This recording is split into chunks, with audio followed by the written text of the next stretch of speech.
Hi everybody, thank you so much for joining me today. I do Wellness Wednesday in my Facebook group every Wednesday at 11 a.m. and we just talk about health and how we can stay well. So I am going to be coming on to my YouTube channel and I'm going to be doing the same live here today.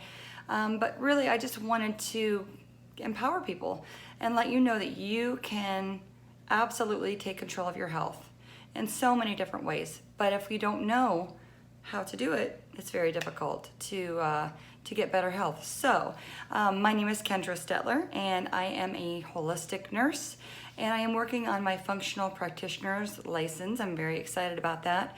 I go through a school in Boston and I'm learning so much, and that's kind of why I wanted to bring that to you. Just to give you some of the information that I'm learning along the way, some things that I had no idea about. But today I'm going to be talking about something very personal to me.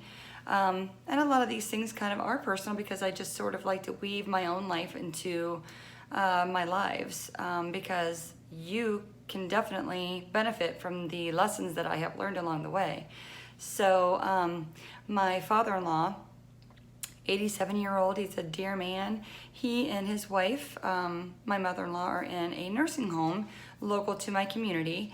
And of course they've been in quarantine since March, and that's been very, very difficult on both of them. Actually, more so my father-in-law. My mother-in-law had a hemorrhagic stroke about 3 years ago, and she's hanging right in there, doing fine. She's doing really well. But my father-in-law is a very person. You know, he loves to be around other people.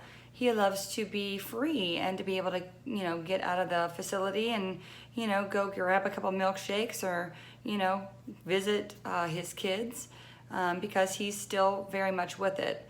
But one of the things that have happened with COVID is this is causing him great angst, great depression, great sadness. He's just not himself. And I really do believe that because he's not able to get out and do the things that he loves to do. There's no sports on TV, and that's his passion. He loves sports. He basically doesn't read, he doesn't listen to music, he doesn't do word finds or crossword puzzles. It's been a very difficult time for him, being isolated from other people. And there was an outbreak at that specific facility that he and my mother-in-law are in. And he was tested positive for COVID-19, and that was about 9 days ago. You know, once he heard that he was diagnosed, he really didn't have a lot of symptoms. You know, he had not been feeling well for about 3 days prior to being tested. He had a slight sore throat. He was a bit congested, very light cough. He had a low-grade temperature and just tired. And so that's why we requested he have the test. And it came back positive. And of course, my mother-in-law had the test as well, and hers was negative. We don't know why, because they're in the same room together. We don't know. But once he got that diagnosis, you could just see the demeanor. He was just, he was devastated. And he kept talking about, you know, this is the end for me, and you know, I'm not going to be here any longer, and I don't know when it's going to happen, but it's going to happen. And, you know, that's all your mindset. That's all your mindset. And I want to tell you that your mind is so powerful. You can literally bring yourself to the highest of highs or the lowest of lows, all with your mind. So we're trying to keep him up. We're trying to uplift him. But, you know, he gets phone calls from some of his friends, and they talk about, you know, so-and-so has COVID, and my, you know, brother-in-law's niece's cousin died of COVID, and, you know, that stresses him out greatly. I got a phone call from him. Actually, I got a phone call from one of his friends, two of his friends, on Monday. And they were saying, you know, we're really worried about Claire. We had a conversation with him and explained to him about, you know, all our people that we know that have died, and that just really got him all upset. And I said, don't do that. Don't talk negative. Bring out the positive, lift him up and empower him and help him have belief, you know? Just like a realtor says, location, location, location, we have to have belief, belief, belief. We have to know that we're gonna get better when we're sick. And we have to do the right things to get better when we're sick. So I asked them to please don't talk negative when they're calling him. He needs positivity. And so when I got home that night, you know, he had taken the turn for the worse. He hasn't been drinking. He hasn't been eating. He's been fatigued because of the virus, and that's a big side effect. You don't feel like eating. That's another side effect. But drinking is so important. And it's very much like when your kids have mono. They want to sleep all the time. They don't want to eat or drink, and then they get dehydrated, and then they go to the hospital. Well, that is exactly what happened to my father-in-law. We had to call the squad. He just didn't seem right. And he was taken to the hospital. He's been there a couple days now. Today's Wednesday, so he was taken Monday night. You know, that he did get some major fluids because he was severely dehydrated. And so we need to really take a close guard of our minds, and we have to think positive. And that's part of this talk is, you know, COVID. Another one is stress. You've got to handle your stress. Your stress is actually passed on to other people. And anytime you have a stressful thought, that affects every single cell in your body. And it actually creates an immunosuppressant type of a situation in your body. And right now, we need our immune system to be extremely strong. And when you're thinking stressful thoughts, that is a cascade in every cell of your body to be very wary and cautious. And what happens when your cells feel that way, you're actually using up your vitamins and your nutrient reserves because you're managing the stress in every single cell in your body. So COVID, my father-in-law, he's got it, but we have to keep that stress level down for him. And the last one is belief. We have to make sure that he believes that he's going to get better. If you get any kind of a diagnosis in your life, you have to take that diagnosis and say, my body was innately designed to heal itself, but we have to give it what it needs, you know? I see that we're constantly using external protection, you know, like masks and the antibacterial alcohol-based stuff that you use on your hands and 6 feet distancing and things like that, you know. But what about our mind? You know, our innate need for human touch is so great. You know, we are meant to be together, and being sequestered from other people is very detrimental to our health. Think about when you see a newborn baby come into the world, you know, that baby was coddled and touched and loved and kissed and stroked right away, all the way up until they pass away. When someone passes away, they're hugged and loved and coddled and kissed and stroked. You know, we're not getting that right now in America, or really the world. And I'm seeing a lot more people succumb to not just viruses like COVID, but to depression and stress and suicide. Guys, look at the suicide rate. It's high.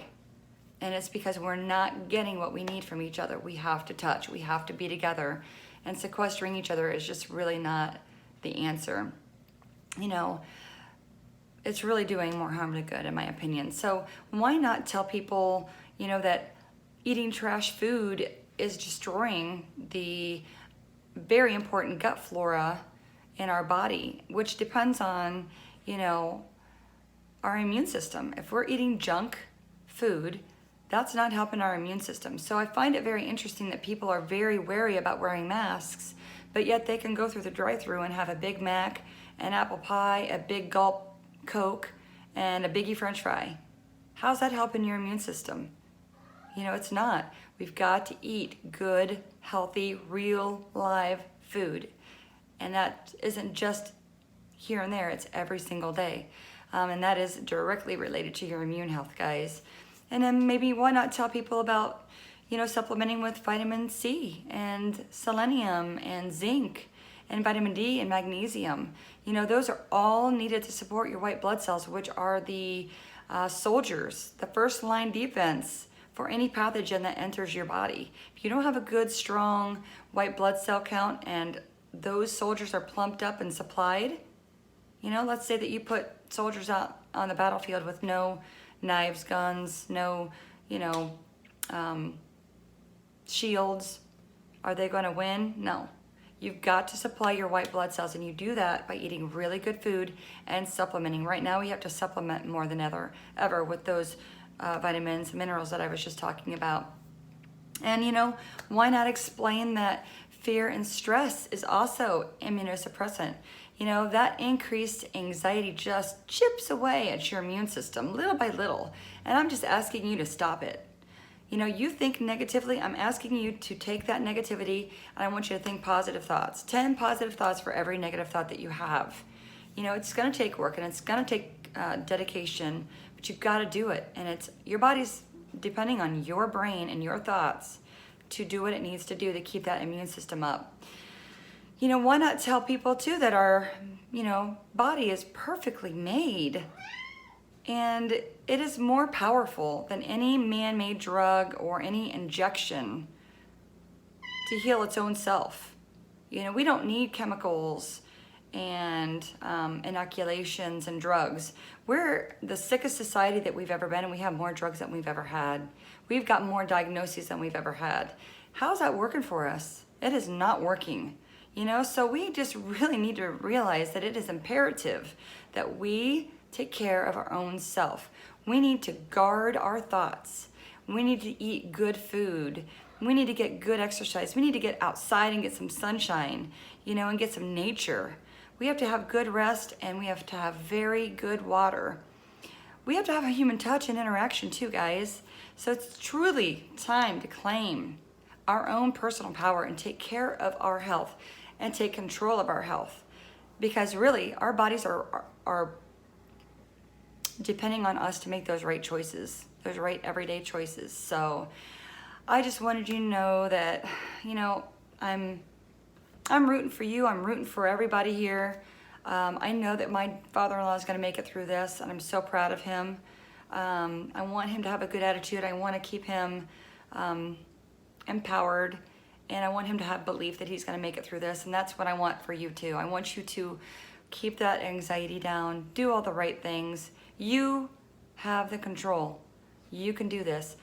If you're immunosuppressed or you've got a genetic predisposition or your child does, by all means, you take every single precaution that you possibly can and keep yourself safe. No question about it. But if you do the stats, COVID is no worse than the flu. It just isn't. So I always close by saying that I adore you, and I thank you so much for taking the time to listen to me today and joining me for Wellness Wednesday. And you know, I want you to have an amazing health. I don't want you to just say I'm fine. I want you to say I'm fantastic. That's how we're designed to feel, as fantastic, but we have to give our bodies the right things. So go out and do something kind for someone today, and I will see you next Wednesday right here for Wellness Wednesday, where we're going to talk all things health. So again, I'm Kendra Statler. If you find this interesting or you can resonate with this, I'd love to hear below how you feel. And I would love it if you would share this with your family and friends and let them know that we have control. We have the power. We just have to decrease that stress, and we have to increase our belief. So you guys have a great day. Thank you so much.